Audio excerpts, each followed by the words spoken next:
ईद उल अजहा जैसे मुकद्दस मौके पर जामा मस्जिद श्रीनगर में नमाज की इजाज़त न दिए जाने पर जम्मू कश्मीर के वज़ीर आला उमर अब्दुल्ला ने गहरी तशवीश का इजहार करते हुए कहा कि हुकूमत को अपनी अवाम पर भरोसा करना चाहिए। उन्होंने मजीद कहा कि जब पुरअमन शहरी दहशतगर्दी के खिलाफ आवाज़ बुलंद कर सकते हैं तो वो इबादत के हकदार क्यों नहीं। जम्मू कश्मीर के वज़ीर आला उमर अब्दुल्ला ने ईद उल अजहा के मौके पर दरगाह-ए-जतपल में नमाज ईद अदा करने के बाद नवानिगारों से बात करते हुए जामा मस्जिद श्रीनगर में नमाज की इजाज़त न दिए जाने पर गहरे दुख का इजहार किया है।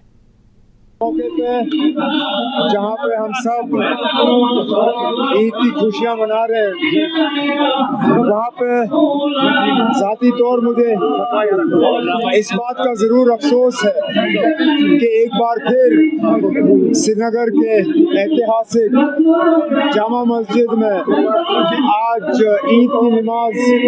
अदा करने की इजाज़त नहीं दी गई। ये फैसले किस बुनियाद पे लिए जाते हैं